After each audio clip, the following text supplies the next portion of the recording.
Do you want to make a difference in your city? That's the question I want to ask you. Okay, and so I'm going to give you a couple of options here. The first thing is, what do you want to do in your city? Is it, reducing crime, drug addiction, homelessness, business dysfunction? Or is it preparing the next generation of the workforce for the new industry that you want to bring to your city? I mean, what is it? Do you want to empower all the local businesses to thrive and to get, and to just grow exponentially? What is the goal? And did you know the reason that you're having the problems in the first place? You see, if you want your city to grow, you got to know what's holding it back from growing in the first place, right? Because here you are, you're trying to provide training. Let's train on this, on marketing. But that's not really where the problem is. So what is the problem? What is the problem you're facing, whether it's in your city or even at home? It's both the same problem. And guess what the answer is? The problem is that people run businesses. The problem is in the people. You know that. But more specifically is low self-esteem. Isn't that interesting? Low self-esteem. I'm going to read something to you. It says, Nathaniel Branden from the 6 Pillars of Self-Esteem wrote this. He said, apart from disturbances whose roots are biological, I cannot think of a single psychological problem, from anxiety to depression, to underachievement at work or at school, to fear of intimacy, happiness, or success, to alcohol or drug abuse, to spouse battering or child molestation, to codependency and sexual disorders, to passivity and chronic aimlessness, to suicide and crimes of violence, that is not traceable, at least in part, to the problem of a deficient self-esteem. He says, of all the judgment we pass in life, none is as important as the one we pass on ourselves. Who would have ever thought, right? Who would have ever thought that the way to change your city is actually to help people with low self-esteem have a healthy self-esteem? Who would have thought of that? I've been spending the last 7 years just looking into this matter, studying it, and figuring out the key concepts and teachings that I need to know in order to make your life better and to make the lives of the people around me better. And through all this research and study, I discovered that it was a self-esteem. Who would have thought of it? And let me tell you 2 things that have to do with self-esteem. One is self-efficacy. And if you know what self-efficacy is, your competence, right? It's like if you can't feel good about yourself if you're incompetent. The second thing you have to know is that self-esteem deals with self-respect, self-love. You can't love another person if you don't love yourself. You got to first love you if I want to love you. I mean, that's what this is all about. Self-esteem. When people don't love themselves, they'll never respect themselves. When people don't respect themselves, it's hard for another person to respect you. And if you don't, and people will treat you badly. If you're incompetent, it's hard to feel good about yourself because you don't feel that you can do anything. And that's why people go to suicide, drugs, depression, chronic aimlessness. I'm sorry to tell you almost that it's really that simple. It is. I mean, I know you're hoping that it's something much more difficult, but it's not. That's the first part of the problem. When you start to realize that self-esteem is really that important in the lives of people, it's going to change everything. It'll change their life. And what I have to tell you is that there are statistics that are showing that about 85% of the population have low self-esteem. That means that one in just about every single family is the only one that doesn't have low self-esteem. And now we're breeding it. And over the last 8 years, this has exponentially grown. That's why it actually, low self-esteem is trending with homelessness, drug addiction, and crime, and all these other sexual appetites, and on and on. Problems with integrity. And the main reason, and I'm going to show you, and I'm going to tell you why. Why has low self-esteem grown exponentially. And here's why. It is because people have started to follow social values. Social values, that's what it is. Guys, every few years social values changes.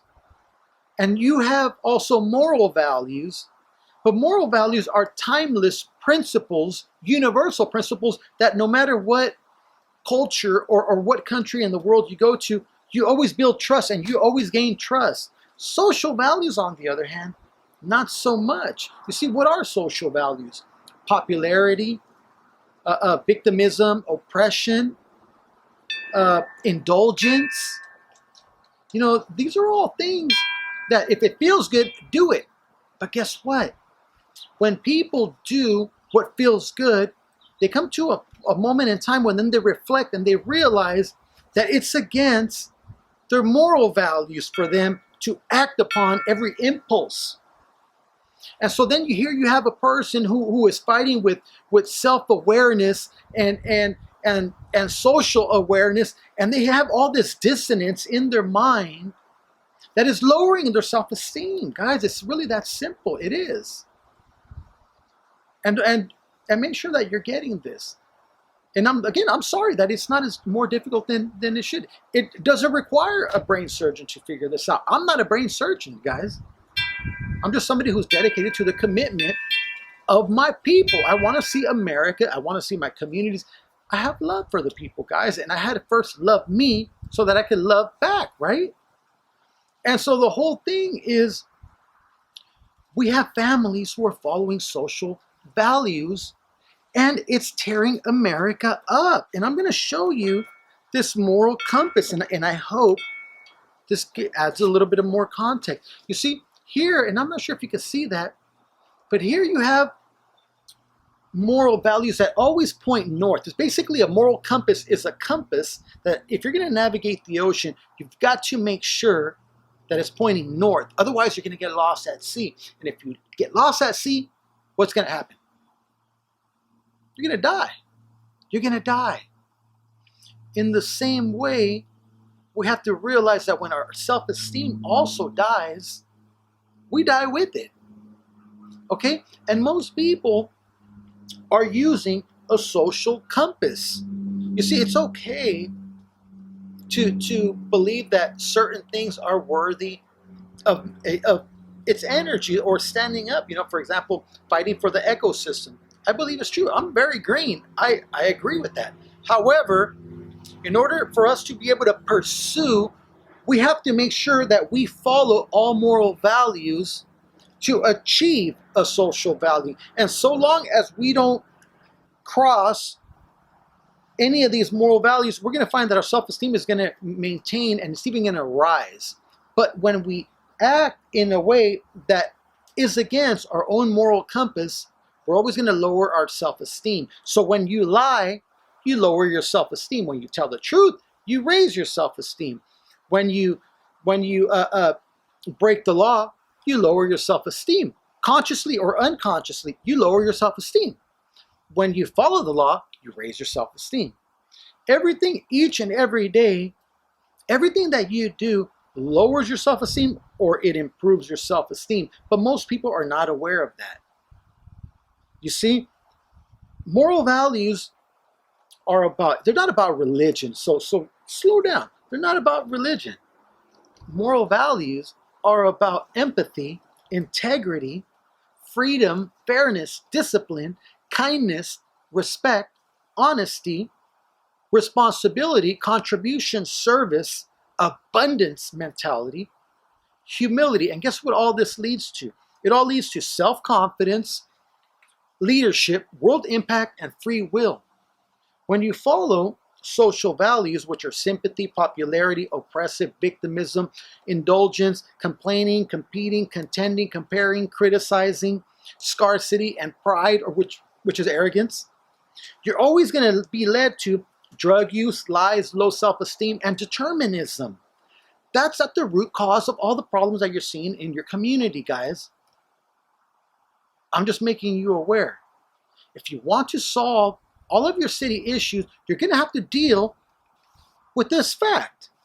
When people follow these, you're always going to build them up and they're always going to feel great about what they're doing. When people follow social values, they're always going to have a dissonance within their own mind, and it's going to create trouble. Now, I hope I'm giving you a pretty good understanding. If you have any questions, email me, and I can help you become aware a little bit more about what you need to know and how you might be able to make that difference. Because through all of my training, I always make sure that everything targets self-esteem. And each and every lesson, self-esteem, self-esteem, self-esteem. Do you know what the definition of mental illness is? It's the inability to cope with life's challenges and with the inability to set and achieve goals. It's as simple as that. Do you know what self-esteem is? Self-esteem is the ability to deal with life's challenges and to be able to set a goal and achieve it. So the very inverse of self-esteem is mental illness. Look up the World Health Organization. That's where I get all my research.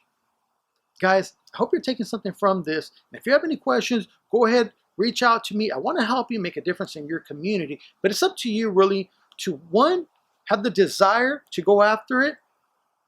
And two, give me a call, see what we can do together. Guys, everybody have a great day. Thank you so much.